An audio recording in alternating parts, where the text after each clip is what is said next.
natin at nakakatulong po sa community natin. Huwag na po natin patagalin. Ready na po ba? Sir, Sir Jules, no? Milyong-milyong palakpak po para kay Doc Ramil!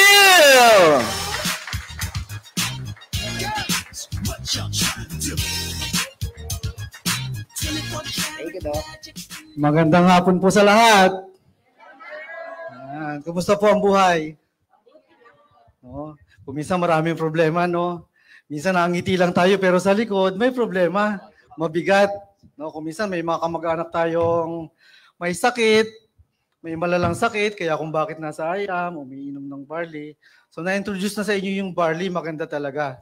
At kailangan talaga natin itong barley na to sapagkat hindi ito matutumbasan ng kahit na anong gulay sa buong Pilipinas. No?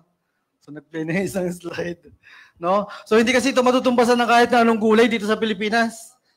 Napakaganda ng barley na introduce na kanina, naririnig ko. Talagang maganda. Kahit po kami, hindi namin ito basta ipapainom sa aming pasyente kung hindi ito maganda. Kasi kung pangit ito at ipinainom namin sa iyo, tita, at may masamang nangyari, kanino ka magagalit? Sa akin. No? So nakataya lisensya namin dito. Kaya hindi pwedeng may side effect. Hindi pwedeng hindi maganda. Kailangan maganda sa pasyente para ang pasyente hindi magalit, hindi mag-complain. No? Bakit kami nandito? Ilan na po kami doctors na nandito sa IAM? May mga pediatrician, may mga dermatologists. Alam ko dadating yung isa, si Dr. Ruth. No? So, bakit kami nandito? Kasi ang ganda ng barley. No? At nadadala kasi kami doon sa mga synthetic medicine. Sa tagal-tagal namin sa profession, ako po bilang isang doktor, sa tagal-tagal ko sa profession na to, talagang ang synthetic medicine may side effect. Resetahan namin ng gamot ngayon, next week babalik, may follow-up. Wala pang 1 week na balik na. Kasi bakit? Yung sakit nila nadagdagan. Meron dyan, hindi makalakad. Nung unang punta, nakakalakad naman. Nung pinainom na ng gamot para doon sa kanilang sakit, ilang araw lang, hindi na nakakalakad. No? Kahit po mga member ng IAM, no? Nakaka-encounter kami ng gano'n kasi yung iba under treatment pa din. So yung iba akala dahil sa barley, pero hindi po kasi galing lahat yun sa synthetic. Kasi walang side effect ang barley. Kaya napakaganda. Kung minimiss nyo ang pag-inom ng barley, ang laki ng magiging problema nyo. Bakit? Ito po ang dahilan kung bakit nagkakasakit ang napakaraming tao, hindi lang sa Pilipinas, kundi sa buong mundo. Paano nagsisimula? Minsan, ang diet natin, binabantayan natin yung ating pagkain. Minsan, binabantayan natin yung ating pagkain. Minsan, hindi natin binabantayan yung ating pagkain. Minsan, bantay na bantay. Health conscious talaga. No? So, alin man doon, minsan, naglalabas pa rin siya ng mas malaki pang problema kasi meron tayong hindi nababantayan. No? So, halimbawa, kumain tayo. Talaga, piling-pili ang kinakain. No? Siyempre, lulunukin. Pag lunok, nababantayan pa ba? Hindi na, kasi nasa loob ng katawan. Mararamdaman mo na lang kung ikaw ay busog o gutom pa. Ano po? So, ngayon, paglabas. Nasa labas yon. Nababantayan ba? No? Tinitingnan nyo ba? Hindi. So bago po tayo magtuloy-tuloy, pwede nyo po akong tanungin. Yan, balik ko lang paano ito balik. Pwede nyo po akong i-message para po tuloy-tuloy tayo para iwas yung taas kamay. Pwede nyo po akong kausapin pagkatapos kung meron kayong tanong. Kung nahihiya kayo or kailangan ng laboratory, pwede nyo po akong i-message sa Facebook, official Facebook account ko. Nagre-reply po kami. Ano po? So ngayon, pag lumabas yung pagkain, bilang dumi, nababantayan pa ba? Minsan nga, hindi mo na tinitingnan eh. Diretso buhos. Alam po ba ninyo, napakahalaga na dapat alam natin yung pumapasok at yung lumalabas. Sa ospital, ang pagkain, monitor yan. Yung tubig, pinamomonitor din ng doktor. Sino pong nakarinig sa inyo ng sabi ni Doc, sukatin ang iniinom at sukatin ang iniihi. Sino po nakarinig nito? No? May purpose po yan. No? At pinabibilang din kung ilang beses dumumi sa isang araw ang pasyente. So, sinusukat ang iniinom, sinusukat ang iniihi, binibilang ang dinudumi. Ngayon, tayo po na narito sa mga nakakarinig. Nababantayan ba natin yung pagdumi natin? Nabibilang ba natin kung minsan? Kung minsan hindi na. Basta naramdaman, yung ramdam na ramdam, doon lang pupunta sa CR. Pag hindi ramdam na ramdam, hindi napunta ng CR. No? Minsan tinitiis-tiis pa. No? Ang gusto talaga yung, ayan na. Pagtakbo sa CR, may tao sa loob. Kulang na lang, wasakin mo yung pintuan. Kasi ito na, lalabas na. No? Ganyan ugali natin. Hindi lang mga Pilipino, kahit po mga foreigner. No? So ngayon, kung merong dumudumi sa atin na hindi natin nababantayan, yung iba po, medyo nababantayan nyo ba ang pagdumi nyo? Nabibilang nyo ba? At least 3 to 4 times a day? Twice, meron. Yung 3 to 4, wala. Yung 3, meron. Hindi naman po kayong tatay. Hindi naman. Simula nung uminom ng barley. Kaya napakahalaga ng barley. Ano po? Yung isang beses isang araw, dumumi. Wala. Dalawa lang. Sila lang ang nadumi ng araw-araw. Sila lang. Tuwing makalawa, may nagtaas doon isang beses ang araw. Tuwing makalawa ang pagdumi. Wala. Isang beses ang linggo. Yung iba, yung hindi nagtaas ng kamay, kailan nyo yan nilalabas? Aircon pa naman dito. Baka sumingaw. No? Napakahalaga po na dapat binibilang natin yan. Bakit? Kasi 3 to 4 times a day din tayong kumakain. Mamaya mas mauunawaan nyo kung bakit kailangang bantayan din natin pati paglabas. Kasi kumakain tayo madalas. Ano po? Ngayon yung sa paglabas pa lang, sa dumi pa lang, marami na po tayong pwedeng malaman dyan na problema or maging sanhi ng sakit ng tao. Sa simpleng bagay lang na binabaliwala natin. Minsan wala tayong disiplina sa pagdumi. No, kaya kailangan po nating bantayan. Kasi bakit? Sa dumi pa lang, makikita nyo sa chart, yan po ay normal chart sa medical. No? Makikita nyo po sa chart, yung type 1, yan po ay malalang constipation. Severe constipation. Nakakamatay po yan. No? Para po yung bato matitigas. No? Pag nilabas mo, isa-isa lang. Hindi mo malabas, masakit. Kasi tuyong-tuyo, masakit ilabas, nagdudugo. Pag nilabas mo yung isa, maswerte kang mailabas mo pa yung isa kasi hiwa-hiwalay siya. Sobrang constipated, tuyong-tuyo sa loob. So pag nilabas mo yung isa, nalabas mo pa yung isa, maswerte ka na nalabas mo pa yun. Kasi bakit? Isa pa lang, masakit na yan eh. Tapos nagdudugo eh. No? Minsan mapapatayo ka na kasi sobrang sakit eh. No? Kaya pag tingin mo dun sa bawal, may dugo. Matatakot ka nang pilitin pa. Alam po ninyo, nakakamatay po yan. May isang sikat na celebrity na namatay dyan. Wag lang po kayong malilito ha. Wag po kayong magkakamali ng pagkakaintindi. Hindi po yan namamana. No? Hindi po namamana ang constipation. Ito po ay sariling disiplina. So meron na po namatay dito ng 1 taon lang. No? Kilala niyo po ang anak ng King of Rock and Roll? Anak ni Elvis Presley? Kamamatay lang po nito ng 1 taon. Si Lisa Marie Presley. No? So pag ni-research niyo po yan, ang kanyang kinamatay galing sa fecal obstruction. Ibig sabihin nun, pagbara ng dumi. No? Nilabas yung isa, hindi na mailabas yung iba. Parang panel, alam po niyo yung budo, maglagay ka ng Jolen, bilog-bilog, madulas pa yon. Maglagay ka ng Jolen, ilan lang ang lulusot? Yung iba nakabara na. Pero madulas yung Jolen. Eh yung pinag-uusapan natin, dry, matigas, magaspang. Oh, so nakakamatay kasi bakit sa sobrang sakit ba naman ng tiyan mo, parang sasabog. Halos di mo na makayanan. So nakakamatay. Yun pong type 2, yan ay moderate constipated. Isang buo, matigas, magaspang. Oh, mahirap talagang ilabas. Kung minsan ginagamitan na ng suppository. Merong pang matanda na suppository, may suppository na pang bata. No? Narinig niyo ba yung suppository? Pag hindi madumi, pupunta sa butika, may isasaksak sa puwet. Oh. So, ginagamitan ng suppository. Kung minsan hindi kaya yan. Kasi ang laki, lalo sa matatanda, ang laki isang buo. Pag nilabas mo, pipilitin mo siyang iiri talaga. No? Dahil sobrang sakit, pipigilan mo ang sarili mo. Hindi mo yan pwedeng putulin. Kasi bakit? Kahit putulin mo siya ng kamay, no? Sarili mo naman yun. Kasi natatakot ka, nasa loob ka ng CR, mag-isa ka lang naman. Pinutol mo ng kamay. Yung buo na natitira, nandudun pa din. Masakit po yun. No? At nakakamatay din po yan. Hindi po ito namamana. Huwag kayo magkakamali ng pagkaintindi. At ang isa na po sa pinakasikat na namatay dito, ang King of Rock and Roll, Elvis Presley. Hindi po yan namamana. Disiplina po ito sa sarili. No? So ano po nangyari sa kanya? August 14, nag-complain siya ng severe constipated. Talagang hindi daw siya madumi. Ilang araw na. So, August 14, nag-complain siya ng constipation. Then, August 16, nakita siyang patay sa loob ng CR.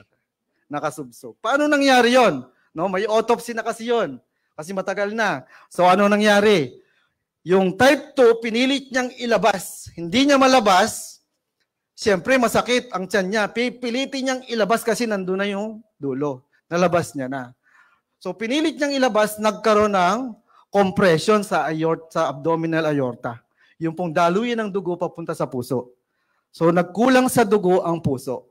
Nagkulap si puso na heart attack. No, kaya nakita siya kasusub sa CR, sa harap ng inidoro. Alam po ninyo yung type 2, kailan lang? Kaya lang wala pang autopsy. No? Isang Korean actress, singer. Kailan lang? Wala pa isang linggo. Kilala niyo po si Park Buram. No? So wala pa lang autopsy, hindi pa proven, pero ganun din po ang style na nangyari katulad nung kay Elvis Presley. Wala pa isang linggo yon. 30 years old. Napakabata. No? Sa mga nakakakilala, magaling na singer siya. Sayang. Ano po? So yung type 3, ito rin ay masakit ilabas, pero pwede mo siyang ilabas ng buo. Medyo masakit nga lang din kasi mild constipated. Yun pong type 7, talon po tayo, ito po ay severe diarrhea. Ito yung pag napabayaan sa bahay, nade-dehydrate. Pag sinugod sa hospital, pilit sinosurvive. No? Nire-rehydrate. Pero kadalasan po ito, namamatay. May pamamaga din sa loob ng bituka. Yung type 6, ito ay moderate diarrhea. May pamamaga din sa loob ng bituka. No? Kaya kung bakit ang mga doktor, pag may masakit sa tiyan, kadalasan kumukuha ng sample. No, kasi maraming nakikitang sakit sa dumi pa lang. Yung type 5, ito yung pag may nakain ka, hindi hiyang sa tiyan mo, sumakit ang tiyan mo, nung dinumi mo, nawala ang sakit ng tiyan. No? Yung type 4, ito po ang normal. No? Isang labas lang, in 5 minutes, dapat tapos na. Nalabas mo na lahat. In 10 minutes, dapat nakalabas ka na sa CR. Ngayon, kung nagdadala ka ng cellphone habang dumudumi ka, may problema ka. No? Nung unang panahon, hindi cellphone. Anong dinadala? Dyaryo, big, malaking newspaper pa, nauubos. No? Pero, imagine, nung unang panahon, ang mga tao namamatay sa katandaan. No? Ngayon, hindi. Ang tao, namamatay, bata pa. Yung senior citizen, binabasa 55 years old, pinipilit pang ihabol ang 45 years old. No? Ang kaibahan, yung kinakain natin. Mas nakaka-constipated ang buhay ngayon. Dagdag pa yung mga problema sa bahay. Stress, yan, cause ng constipation yan. O, dagdag pa yan. Yung mga problema sa bahay, huwag nyo nang piliting intindihin. Kasi yung problema nyo, in-stress yung sarili nyo, mauwi sa depression. No? Kung makayanan nyo, okay. Kung hindi nakakayanan, yung iba nagpapakamatay. Nauuwi sa anxiety. Ang malaking problema, alam nyo ba, meron akong kilalang isang tao. Gusto nyo makilala? Meron akong kilalang isang tao na ang anxiety para sa kanya ay happiness. Masaya ang happiness. Ang anxiety para sa kanya. No? Isa itong Bisaya na namasukan kasambahay. No? Kwento ko lang po, namasukan siya ng kasambahay. Ngayon, mga unang buwan pa lang, lagi siyang binibigyan ng advance na sweldo at may advance pa na bonus. Kaya ang sabi nitong kasambahay, ang saya-saya ti. Yung iba, hindi tumawa, mamaya pa tatawa. Late ang wifi. No? Joke lang po, alam ko pong serious ang buhay. No? Pero pinapatawa ko lang kayo. Alam nyo ba, yung kwento ng cobra, Kwento ng cobra. Alam niyo yon? May dalawang cobra. Gusto niyo marinig? May dalawang cobra, batang cobra. First time lumabas sa lungga. Oh. Sabi no, alam na niya ate. Sabi ng isang cobra, natatakot akong lumabas. First time kong lumabas. Sabi niya. Sabi naman ng isang cobra, bakit ka matatakot lumabas? Makamandag kaya tayo. Sabi niya. Oh, sabi naman ng isang cobra, natatakot. Yun nga eh. Talagang natatakot talaga akong lumabas. Sabi naman ng isang cobra, huwag kang matakot lumabas, makamandag nga tayo eh. Sabi nung natatakot na cobra, yun nga talaga ang kinakatakot ko kasi kanina nakagat ko ang dila ko. Yung iba hindi pa rin tumawa, nakikinig po ba kayo? Inaalam ko lang kung nakikinig kayo. Kasi makinig po kayong mabuti. Kasi bakit pagkatapos ko po dito, pag uwi nyo, para kayong mga doktor. Sa dami ng alam nyo, huwag lang po kayong magtatayo ng klinik ha. Oo. Marami po kayo talagang matututunan. Paglabas nyo, parang halos alam nyo na lahat. Ano po? Kaya makinig po kayong mabuti ha. Kaya lang ako nag-joke, tinitingnan ko lang kung hanggang dulo nakikinig. Ngayon, yun pong type 4, yan po ang normal. Pag nilabas, 5 minutes. 10 minutes, wala na sa CR, nakalabas na. Pag tiningnan nyo yung dumi, huwag po kayong mahihiya. Sa inyo naman yon. Pag tiningnan nyo yung dumi nyo doon sa bowl, dapat ang dulo niyan, alam nyo yung chocolate na kisses? Yun, ganun dapat ang dulo. Ha? Pero pakiusap ko po ha, huwag nyo nang pipicturan, isesend pa sa akin. Ang dami na po doon sa Facebook ko. Ha? Huwag na po ha, sa inyo na lang yon. Sinabi ko na sa inyo, dapat ganun ang itsura, huwag nyo nang picturan ha. Ngayon, dito pa lamang po sa dumi, malalaman na natin kung magagasusan ka ng malaki. Alam nyo kung bakit? Ilang araw ka lang na hindi dumumi, may sumakit lang sa tiyan mo eh. No? Kung walang pera, hindi ka magagasusan. Walang pera eh. No? Pero kung may pera ka, magagasusan ka talaga. Alam po ba ninyo na ang consultation, ang check-up, para lang i-test, alamin kung anong problema ng pagsakit nyo at sinilip ang malaking bituka. Alam po ninyo, 50,000 pesos, pinakamababa na po yan. Ang tawag po sa examination na yan ay colonoscopy. Yung malaking bituka, pinapasukan po yan ng camera. No? Para makita kung may mga abnormality sa loob. Ngayon kung may makikitang mga cysts, mga irregularities na kailangan tanggalin, dagdag po yung bayad. No? May bayad bawat tinatanggal. Hindi po yan libre. At hindi rin po yan cover ng PhilHealth. No? Kung meron kayong Medicare, mauubos ang laman yan. 300,000 na Medicare nyo, pwedeng masimot yan sa isang gamutan. Paano yon? Pang isang taon na yon. Nagkasakit ka uli, pangalawang buwan, pangatlong buwan. Ganon uli ang gastos. Kung wala kang pera, mababaon ka sa utang. No? Pati house and lot nyo, maiisanla. Masisimot. Talagang nakakahirap ng buhay. No po? So, 3 doktor ang humahawak niyan. Anesthesiologist, surgeon, at saka yung gastroenterologist. Lahat po yun may bayad, hindi po yun libre. No? Aging-agree si kuya. Totoo talaga. Walaking gastos talaga yan. Yung silipin lang ang loob, wala namang ginawang ibang treatment, may bayad na yun. No? So napakahalaga, kaya dapat bantayan natin. Pag dumi pa lang, bantayan natin. Kasi kung may problema na, base sa tanong ko kanina, parang halos lahat may problema. Ha?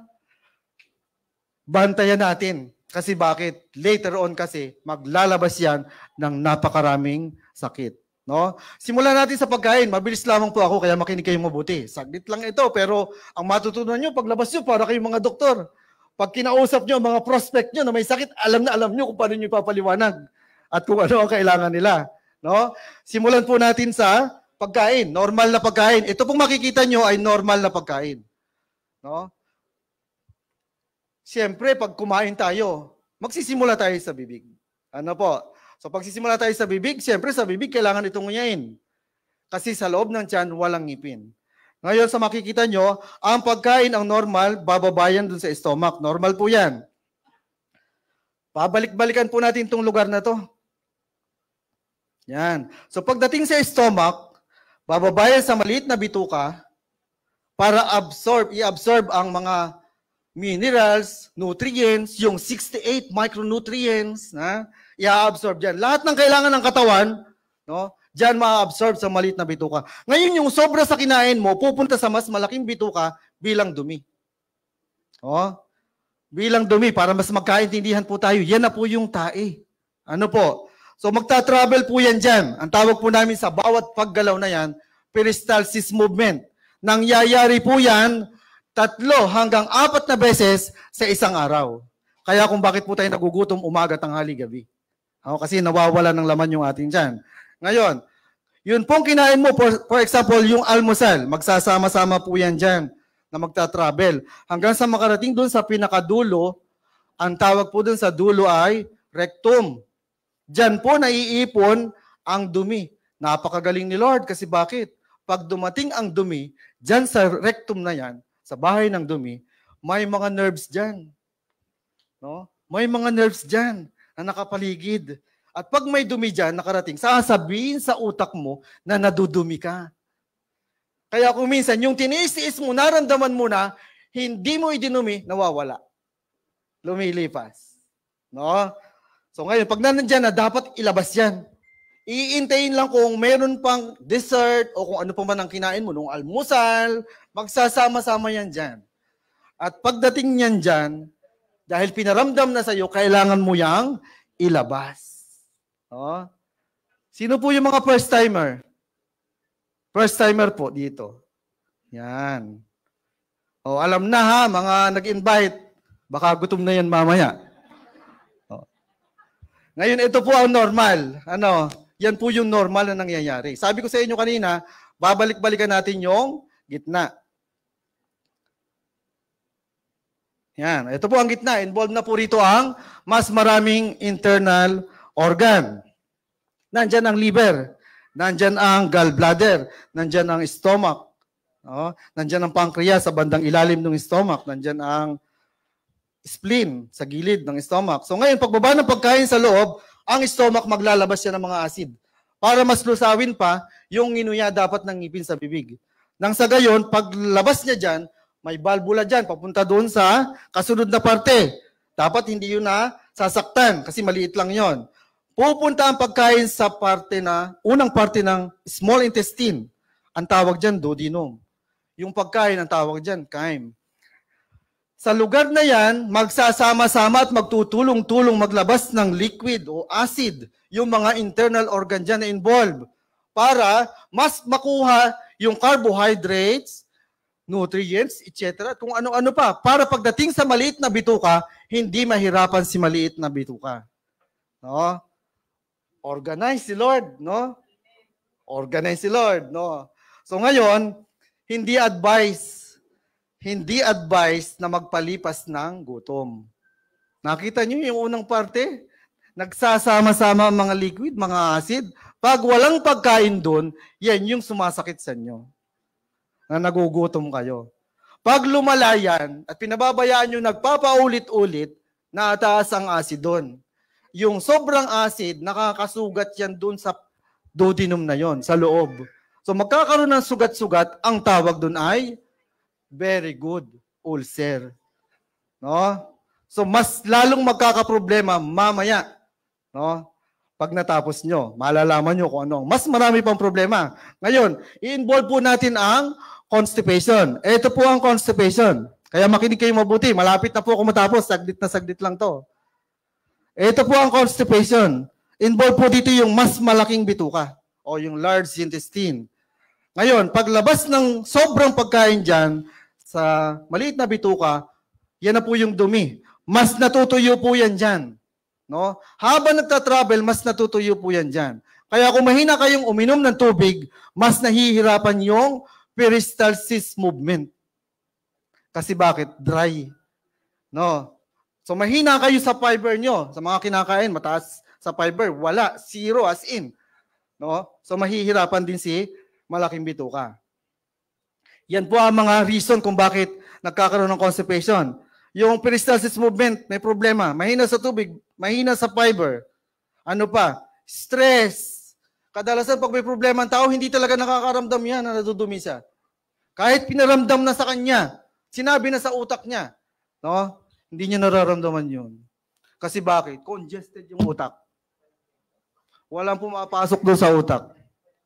No? So, hindi nararamdaman na nadudumi na siya. So, naiipon po yun doon. Yung mga may malalang sakit, cancer, etc., kung ano-ano pa, automatic po yun na constipated. Kaya sa ospital, alam niyo yung labatiba? Oh, yung mga may malalang sakit, nilalabatiba talaga, nililis yung loob. May bayad din po yun, hindi yun libre. Oh. No? So kasama po yun, mga may medical condition na malala. Ngayon, pag-usapan natin yung wala namang malalang medical condition. Nasa bahay. Pangkaraniwang tayo na nandito. Ano po? So eto na ngayon, simulan po natin dito. Ngayon yung constipation, nakita nyo punong-puno. Ang malaking bituka, hindi po yan bahay ng dumi. Wala dapat dumi dyan. Ano yung pinamamahayan ng dumi? Yung dulo. Rectum ang tawag doon. Mag-isay saglit, iparamdam sa utak mo na nadudumi ka, dapat malabas mo yon. Hindi dapat umaabot dyan sa malaking bituka, yung colon. O ngayon, eto, puno na, constipated na. Doon sa dulo, kasi hindi nyo nilabas. Dapat kasi 3 to 4 times a day naglalabas kayo. No? So hindi nyo nalabas. Yung dulo, nandun na sa butas. Nakasarado man, pero natutuyo siya. Lalo. Kasi bakit? Nahahanginan na siya. So mas natutuyo yung dulo. Mas nadadry. Kaya kung minsan pag dinumi mo yung dulo, yung unang labas, sobrang sakit. No? Nararanasan po ba? Minsan? Yung dulo lang, yung una lang, sobrang sakit. Parang pinupunit yung puwit. No? Kasi bakit? Sobrang dry yung dulo. Mahirap talaga ilabas. Ngayon, hindi na-address yung problema. No? Hindi na-address yung problema, pinababayaan nyo. Narinig nyo na nga yung barley. Pinababayaan nyo pa din. No? Nagpo-promote kayo ng barley, pero kayo hindi kayo umiinom. Ha? O ngayon, yung dulo. Nilabas nyo, matigas yung dulo. Masakit. Nagsusugat. Minsan nagdudugo. Kinabukasan matatakot kayong dumumi. Kasi bakit may dugo? Ito ngayon. Meron tayong autoimmune. Sariling laban, ibig sabihin. Meron tayong autoimmune system sa katawan. Sariling laban, ibig sabihin. Anong ibig ko sabihin? Minsan nasusugatan tayo. Wala ka namang ginawa, pero gumaling. Tama? Nung bata tayo, nadadapa, may sugat sa tuhod. Wala namang ginawa yung mga nanay natin, pero naging balat uli. Tama po? Autoimmune ang tawag. Sariling laban, defense natin. Mechanism ng katawan para makarecover ng walang gamot. Autoimmune lang ginagamit. No po? So anong connection? Nilabas mo yung dumi mo. No? Nilabas mo yung dumi mo. Yung una lang, pag-usapan natin. Matigas, magaspang, masakit, nasusugatan yung puwet. Nagdudugo. Kinabukasan, natakot kang dumumi. Kinamakalawahan, masakit uli ang tiyan mo. Kinakabahan ka pa dun, malamang. Pero masakit kasi ang tiyan mo, kaya dumumi ka. Minsan, nagdudugo uli. So, eto ngayon, nasugatan, malakas pa ang laban ng katawan, gumaling yung sugat. Hindi na-address ang problema, nasugatan uli. Nagpapaulit-ulit, nasusugatan uli, gumagaling, nasusugatan. Hindi kasi na-address yung problema. Yung sugat, yung balat, nagkakaroon siya ng maliliit na laman. No? So ngayon, dahil hindi na-address yung problema, nababangga lagi yun. Nalaki yung laman. No? Hanggang sa, kasi hindi mo didisiplina ang sarili mo, yung laman na yun, magugulat ka na lang, nung dumumi ka, paghugas mo, nakalabas yung laman. Madulas. Hindi ka makapag-underwear, nakalabas eh. Kaya ang gagawin mo, ipapasok mo sa loob. Kailangan eh. Hindi ka makapag-underwear, natatakot kang ipa-opera. Ang tawag po doon ay hemorrhoid. Ngayon yung hemorrhoid mo, kasi matigas ulo mo, ayaw mo pa rin uminom ng barley. Fiber na nga ang kailangan eh. So eto ngayon, matigas ulo mo, ayan na nga, nalabas na nga yung laman. Yung hemorrhoid mo, nalabas-labas na. Ibinabalik-balik mo lang. Nagdudugo lagi, kasi nasasugatan eh. No? So nagdudugo, nalabas, nagdudugo, naglalabas, no? Alam po ninyo, pagka ganyan na, mahirap talaga siya pagalingin na. Kasi bakit? Yung sugat kasi nakadikit mismo sa dumi. Ilang oras yung nakadikit doon. Magkakaroon ng infeksyon. So pag nagkaroon ng infeksyon, lalo nang mas mahirap gamutin. Kasi bakit? Nakadikit nga sa dumi. Pag may pera, ang gagawin, bubutasin po doon sa gilid, yung kabilang gilid, kabilang side doon, sa bandang kanan, yung kanto. Bubutasin doon, lalagyan ng tubo, diretso doon sa maliit na bituka. Para pag dumi, dito lalabas. Oh, kasi bakit? Bakit pinalabas doon? Kasi nililinis namin yung dulo. Ngayon, pag walang pera, pinabayaan. Ano mangyayari doon? Ito na ngayon, no? Si hemorrhoid mo na nagpapaulit-ulit, lumalaki ang sugat, no? Nagkaroon na infection, nauwi na sa rectal cancer. So may cancer na tayong nabuo. Kanina may nabanggit pa tayo ibang sakit, no? So ito na ngayon, may rectal cancer ka na. O ngayon, yung area na yon na wala sa rectum, hindi dapat yung nagkakaroon ng dumi na ganyang katagal. Kasi hindi siya bahay ng dumi. So ano mangyayari? Mai-irritate yung loob ng colon. Mai-irritate yun. Nakita niyo kanina yung colonoscopy, may mga namumuong cyst. Galing yan doon. Kasi hindi yun bahay ng dumi.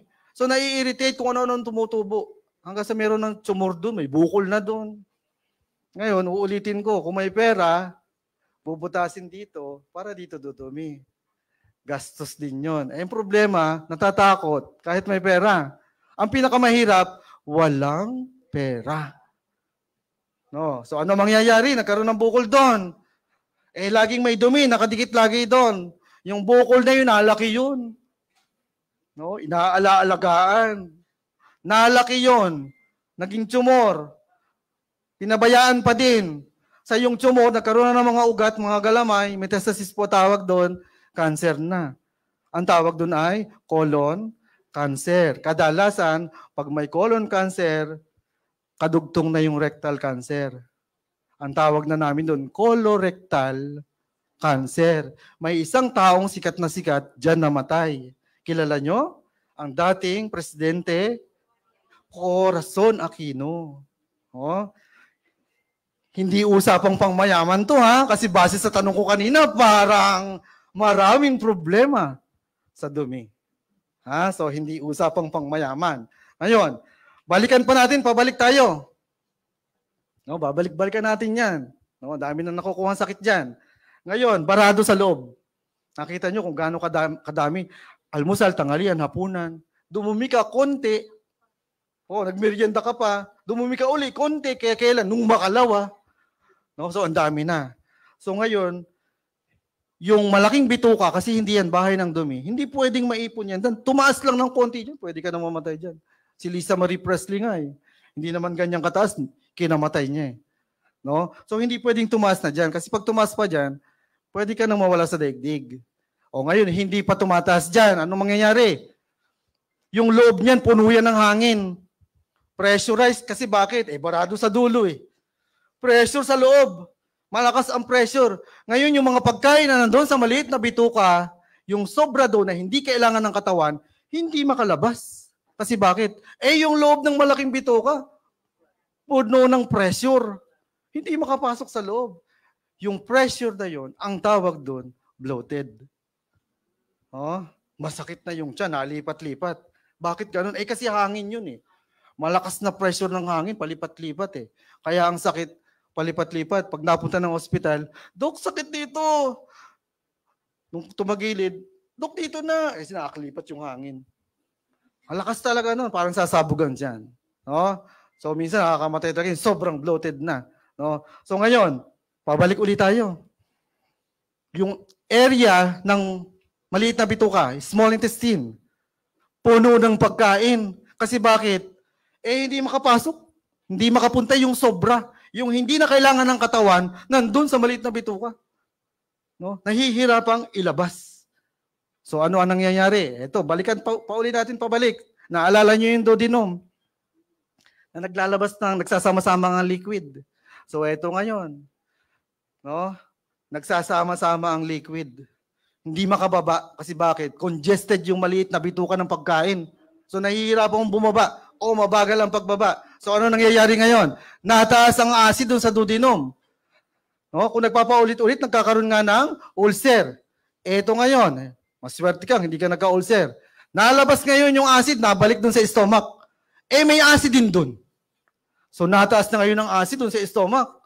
Nasakit na ang mga gilid-gilid mo. Hanggang sa nakakaramdam ka ng parang mainit na.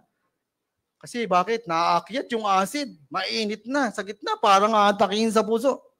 No? Ang tawag dun ay very good. Heartburn. No? Pinabayaan pa din. Hindi pa rin na-address si constipated.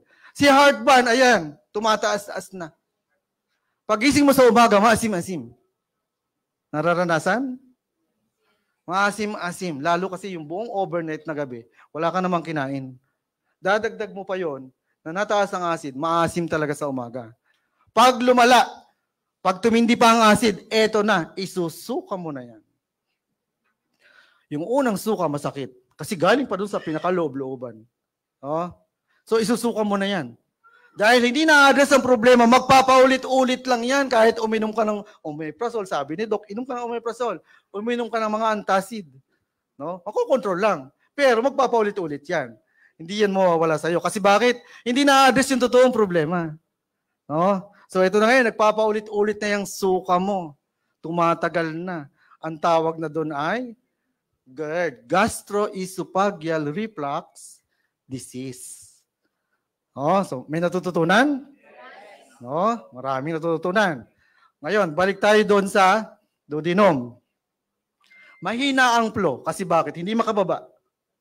Congested yung maliit na bituka. Anong naiipon? Acid. Kung saan galing na organ. So mahina ang flow. Pag-usapan natin yung gallbladder kasi kadalasan dito maraming problema. Ang isang tubo ng tubig, pag mahina ang daloy, mabagal ang daloy, maraming namumuo sa loob, tama? Yung gallbladder, may nilalabas yung liquid. Dahil mahina ang flow, may namumuo sa loob. Minsan nagbibigay na ng sakit. Pag tiningnan sa ultrasound, sasabihin, luminous parang buhangin. I-start na po yan ng gallstone. At hindi pa rin napabayaan, nalaki yun.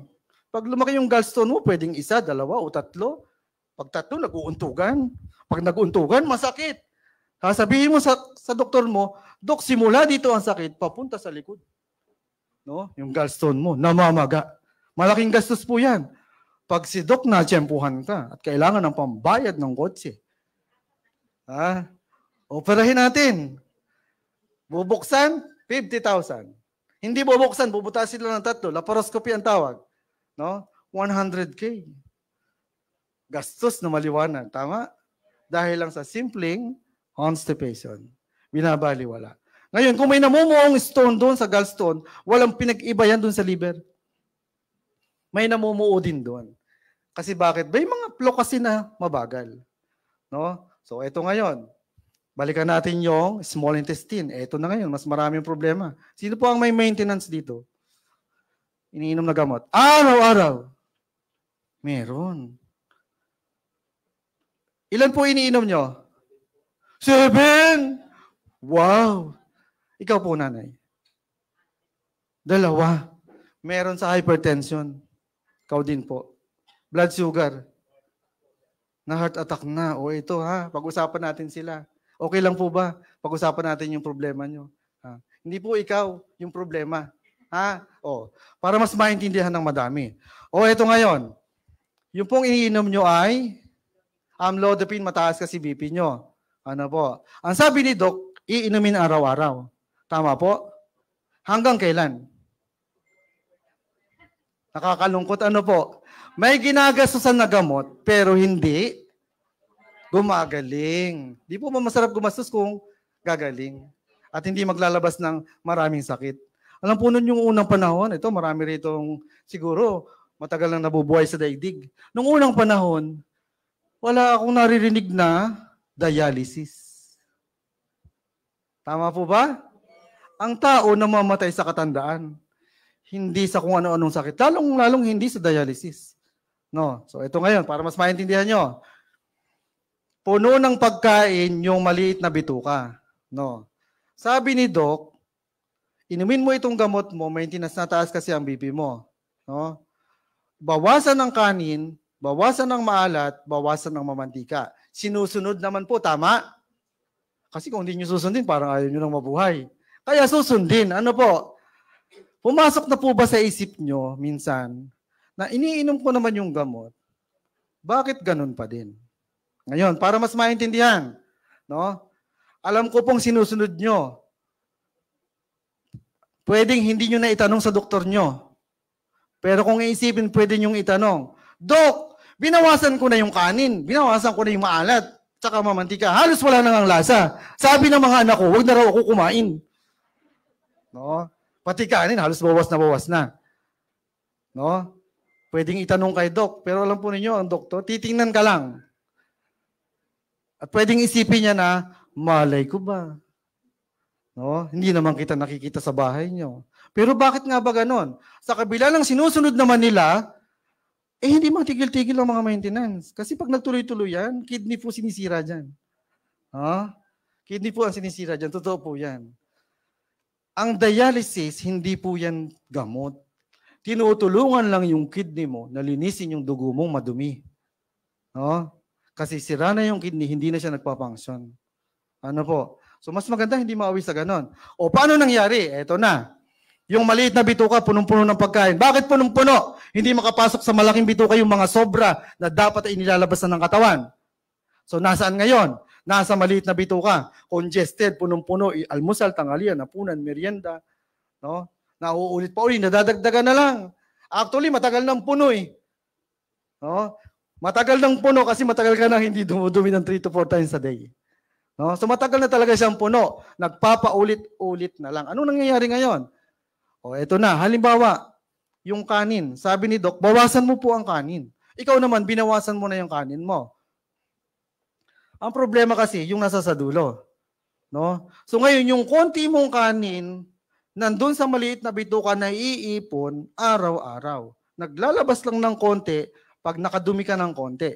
Kasi constipated eh. Kaya konti lang ang dumi.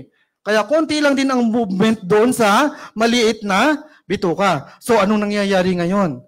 Natatandaan nyo kanina, sabi ko may peristalsis movement. Simultaneous po yun. Hindi po yun yung, ito ngayon, yung malaking bituka, gumalaw, mamaya pang gabi yung isa, hindi po ganun. No? Simultaneous po yun. So ito ngayon, yung kanin muna konti, no? Nandun sa maliit na bituka, natatagalan doon, no? Na dapat nakuha na ni maliit na bituka yung kailangan niya lang, nutrients, vitamins, etc. at kung ano-ano pa. Yung sobra, dapat nalabas na. Ngayon, hindi na ilabas. Yung konting kanin, no? Sa susunod na araw, nadagdagan pa uli. Konti-konti lang naman. Kaya lang naiipon sa loob. Eto na ngayon. Gumalaw uli si peristalsis movement. Kasama dyan yung maliit na bituka pagkuha niya ng mga vitamins na kailangan niya. Dahil puno, pagbukas ng daanan ng mga vitamins, nutrients, etc., nandun lagi si carbohydrates. Makukuha ngayon, lagi. So ngayon si carbohydrates na galing sa kanin, pag napunta sa dugo, tama, very good, nagiging sugar, blood sugar, o yung glucose. Ito na ngayon. Araw-araw kasi nauulit. So ngayon, anong nangyayari kay dugo? Nataas ang blood sugar. Pag tumaas ang blood sugar, si dugo nalapot. Pag lumapot si dugo, dadaan kasi pa rin yan kay puso. Kasi bakit? So supplyan ng puso, ng dugo, ang buong katawan. Imagine nyo kung gaano kalaki ang susuplayan.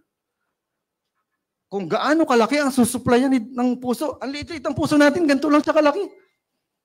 No? Pero susuplayan niya ng dugo ang buong katawan. Kasi kailangan ng nutrients, micronutrients, minerals, vitamins, etc. No? Ngayon, anong gagawin ni puso? Malapot yung dugo. Pilit niya yung bobombahin. Kasi bakit? Laki ng katawan, kailangan maabot yun. Hindi pwedeng mahina ang bomba. Kukulaps ka doon. No? So ngayon, pipilitin niya yung bombahin, kahit malapot. Pipilitin niya, nataas ang pressure. Ngayon, yung daluyan mo na dugo, sikip, hindi kasya yung pressure. Pag kinunan ka ng BP, ang taas ng pressure ng dugo. Galing yun dun sa loob. Kaya pinainom ka ng maintenance amlodipine. Ang effect ng amlodipine, pabukahin yung daluyan ng dugo para magkasya yung pressure at hindi ka makaramdam ng pagsakit sa puso, pagsakit ng batok, pagsakit ng ulo. No? So pabubukahin niya. Nung iniinom ni nanay na araw-araw, pabubukahin yung blood, yung daluyan ng dugo. Para ngayon, yung pressure magkasya at wala kang maramdaman. No? Pero 24 hours lang ang effect nun. After 24 hours, babalik siya uli. Kaya iinom ka uli. No? Araw-araw. Hindi kasi na-address yung problema. So araw-araw mo yung iniinom habang buhay. Kasi bakit nagpapaulit-ulit? Ngayon, ito ang problema. Hindi na-address yung problema. Yung malapot mong dugo na naipon, lalong lumalapot. Nakalusot pa rin kay puso kahit hirap na siya. Kaya pag umaakit ng hagdan, 2 baitang, 3 baitang, tama, hinihingal. Kasi nahihirapan si puso. Ngayon, si puso, nakarating kay utak, si dugo, nakarating kay utak. Malapot yun. May maliliit na daloy ng dugo doon. Pwede siyang magbara. No? Stroke. Pumutok. Ayan, malalang stroke. Or nakomatos. Pwedeng hindi makasurvive, namatay. Saan galing? Sa simpleng constipation. No? Hinalukay lang natin kung saan ba talaga galing. Kasi sa totoo lang, busy kasi ang mga doktor. Pag nagpunta ka, nalaman ng sakit mo, ito niyalagnat ka, ito gamot. Inom. Bayad ka na doon sa labas. Tama? Busy si Doc. Ako nga po, galing pa ako ng clinic, madaling-madali talaga ako. Para lang makarating dito. Actually, every Friday, meron kaming pasyente VIP. No? Every Friday, pero sabi ko, sige, punta ako dito. No? Pero, imagine, balik po tayo. O, eto na. Malapot na si dugo. Lalo pa lumalapot. No? Hanggang sa mahirapan na yung puso mo. Hanggang sa bumigay na yan. Ang tawag na doon ay, na heart attack na. No? Dahil sa lumapot lalo na dugo. Ito ngayon, dagdag pa natin. No? Bakit nalapot si dugo? Nataas si blood sugar. Ngayon, pag tumaas pa si blood sugar, anong mangyayari? Ano po? Diabetes. No? So, another sakit po yun. No? Ito pa ngayon. Sa sobrang dumi ng dugo mo, kasi hindi lang naman carbohydrates yung nandun sa bituka mo. Yung kunti mong asin, nandun doon din. Saan din yung dadaan? Pag nilinis ni kidney, babara yun doon, naiipon din doon. Ang tawag na doon ay kidney stone. Papaulit-ulit, dinurog na nga ni Doc eh. Nalabas na nga eh. Ang galing, nadurog. Nailabas. Nagpapaulit-ulit kasi bakit hindi naman na-address yung problema? Ano po? Hanggang sa yung kidney mo, pagka pinabayaan mo yan, bumigay na yan, nagkaroon lang ng simpleng infection doon. Tataas creatinine mo doon. Nakaka-relate po ba yung tumataas-taas ang creatinine? O yung may mga magulang na tumataas ang creatinine? No, papunta na po yun sa delikadong parte. Ito pa ngayon. Sa sobrang dumi ng dugo mo, no, tumataas pati uric acid mo. Minsan, sa umaga, pagising mo, di ka makalakad. May namamaga sa paa mo. Tama. Gout or arthritis. Ang gagaling na nyo, ha? Paglabas nyo, para kayo mga doktor. Alam na kung saan ang galing. Ito pa ang pinakamalala. Magtataka, napakarami. Bakit ba nagkakakanser ang tao? Bakit nagkaroon ng kanser? Nasa galing sa loob. Doon na buo sa loob. Bakit nagkakaroon ng kanser? Sasabihin yung iba, kasi masama ugali nun. Kasi karma. Hindi po yung totoo. Paano nga ba nabubuo ang kanser? Ganito po, simple lang. Pinaka-best example po nito yung barbecue natin. Kung narinig nyo na yung carcinogenic ang mga barbecue, nagiging totoo po yun kapag ganyan ang problema, constipated. Hindi po pinagbabawal ang pagkain ng barbecue. Basta disiplinado tayo sa pagdumi. Paano nga ba nangyayari yan? Paano nakaka-affect ng mas masama sa tao? Ganito, constipated, puno ng pagkain sa maliit na bituka. Mabagal ang movement. Kumain ka ng barbecue. Gutom na gutom ka. No? Medyo sosyal ka pa nun. Doon sa mamahaling restaurant. No? Kumuha ka ng barbecue, medyo sunog. Sosyal ka nun, ha? Huhugasan mo ba? Hindi. Kain na, tama? Iisipin mo, malinis naman to. Mamahaling restaurant eh. So ngayon, nakain mo yung barbecue. May uling. No? Yung uling ba pwede sa katawan? Nakarinig na ba kayo ng advice na kumain ka ng uling, maganda yan sa katawan? Wala, tama po, no? Ngayon, si barbecue, may uling, kinain mo na. Napunta na rin sa maliit na bituka. So ito ngayon, natatandaan nyo yung peristalsis movement? No? Na yung maliit na bituka, may nabukas doon para kuhanin yung mga nutrients. Ito ngayon, dito sa atin, lalo pag rush hour, ang MRT, ang tren, punong-puno. Pag rush hour, no? Punong-puno. Ikaw na gusto nang umuwi, doon ka sa harap. Sa likod mo, ang daming tao. Rush hour eh. No? Ngayon, dumating na yung tren, punong-puno talaga. Pagtapat sa ng pintuan, bumukas. No? Kaya lang may naalala ka, teka lang, sandali, may nakalimutan, hindi mo na ako sasakay. Makakaalis ka pa? Hindi na, ang daming tao sa likod, balya na yan. Alam nyo naman sa Pilipinas. No? Tulak ka na. So ngayon, ikaw natulak na sa loob. No? So nakasay ka na, dadalhin ka na sa kung saan. Ngayon, yung stomach, no? Puno ng pagkain. Pagbukas, pag gumana na yung mga peristalsis movement sa loob, pagbukas ng dadaanan ng mga vitamins, nutrients, nandun si uling. No? Hindi mapili ni bituka, teka lang, kasi may mga bilay dyan. No? Alis kayo dyan, hindi namin kayo kailangan. Eh, puno. Wala nang matulak, kaya nandoon na. Nakuha na ngayon si uling. Saan napunta si uling? Sa dugo. Saan napunta si dugo? Sa buong katawan. Ngayon, ilalabas yan ng katawan natin. Foreign bodies kasi yan. Hindi natin kailangan yan. Kaya kung minsan, magugulat kayo, bakit may bukol ako dito? Saan galing? Hindi naman ito natusok. No? Inilalabas ng katawan. Sasabihin niyo, bakit nagkapigsa yun? Nagnana pa. Reaksyon po yun ng katawan, kaya nagnanana. Pilit, inilalabas yung foreign bodies. Pag pumutok na yung pigsa, gumagaling naman. Nailabas kasi yung foreign bodies. Ngayon, ang problema, yung foreign bodies, napunta kay breast. May bukol sa breast. Maliit. Natatakot ipagamot. Kasi nasa breast. Yung iba, napunta kay doc. Minamogram, may bukol nga. No? Kadalasan, pag walang pera, hindi na napapagamot. No? Kasi kailangan tanggalin yun eh. Foreign bodies kasi yun. Eh, walang pera. So, hindi natanggal. Si bukol, nalaki. Hanggang sa lumaki. Hanggang sa magkaroon ng galamay. Ang tawag na doon ay breast cancer. Very good. Ngayon si foreign bodies napunta kay brain. Nakarinig na kayo ng brain tumor? Brain cancer. Parehas lang din yon. Saan pa pwedeng mapunta si foreign bodies? Napunta kay lungs.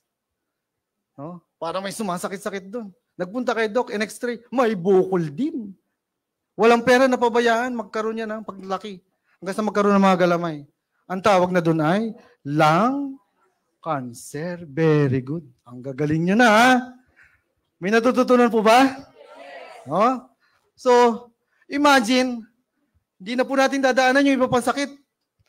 Kasi sa katotohanan lang, may sakit na mahina ka sa vitamin C, pero kumakain naman ng mga prutas na mayaman sa vitamin C. Kasi hindi a-absorb ng maliit na bituka. Nalampas lang. No? Kasi bakit? Eh yung nandun sa dadaanan, may nakaharang eh. So, vitamin C hindi nakuha. No? Yung ibang sakit, ano pang problema? No? Parehas lang din yon. Yung mahinang immune, di makalaban, kaya hindi nagaling. Yung iba pang sakit, bakit nagkakaroon ng ganon? Yung kulang sa ganito, kulang sa ganyan, kulang sa ganito. Kasi bakit? Pwede naman eh. Kaya lang, si maliit na bituka, hindi niya makuha ng maayos. Kasi bakit? Barado dun sa dulo. Mahina ang movement sa loob. So, hindi niya makuha yung tama. No? Kaya ang daming sakit na naglalabasan sa tao. Alam po ninyo, napakabait talaga ni Lord. Kasi bakit? Kasi nagpatubo siya ng halaman dito sa daigdig bago pa dumating ang tao. No? Bago pa dumating ang tao. Nagpatubo siya ng halaman na kailangan pala talaga natin para hindi tayo magkaroon ng maraming sakit. No? Alam niya yung iba, pinatubo sa bansang Australia. Maganda ang lupa, hindi mataas ang metal content. Maganda ang klima sa tamang harvesting o pag-aani. No? At nasa Pilipinas ngayon, alam niyo na yan. Gusto ko pong ipakilala sa inyo. Amazing pure organic barley. No? Mataas kasi ang fiber content nito na hindi kayang tapatan ng iba. Sa Pilipinas po, kasi dati rin po akong university professor at hinahawakan ko ay isa sa mga subject, ang nutrition. Sa Pilipinas, ang research, ang pinakamaganda nating source ng fiber, yung malunggay. O, narinig nyo na yon? Yan talaga ang pinakamagandang source ng fiber natin. Ang problema kasi, pag ninuya mo, hindi mo manguya. Kaya, lulunukin mo na lang. Kinabukasan pag dumi mo, pagtingin mo, malunggay pa din. Hindi siya magamit. No? Kasi bakit? Ang kaibahan po niyan, wala kasi siyang cellulose. Narinig nyo na yon? Yung cellulose, sarili siyang balat na parang plastic na hindi kayang i-digest ng tiyan. Si malunggay kasi meron nun. Kaya pag nilabas, ganun pa din ang itsura. No? So napaka-bless ni Lord. May natututunan po ba? Yon. Siguro naman, hindi ko na kailangang habaan pa. No? Para sabihin ganun ka-safe yung barley natin. Yung tumayo lang ako dito at sabihin sa inyo, okay yan. Painom nyo. Sulit na yun eh. No? So marami po ba natutunan? Yan. Magaling po ba si Lord? Pwede ba nating palakpakan din si Lord? Ayan, tapos na po ako. Balik ko na kay Mentor TJ. Yan, palakpakan po natin si Doc. Grabe. Doc, thank you ha. Dami po namin natutunan. Pakisabi nga po sa katabi mo, mag-barley ka ha.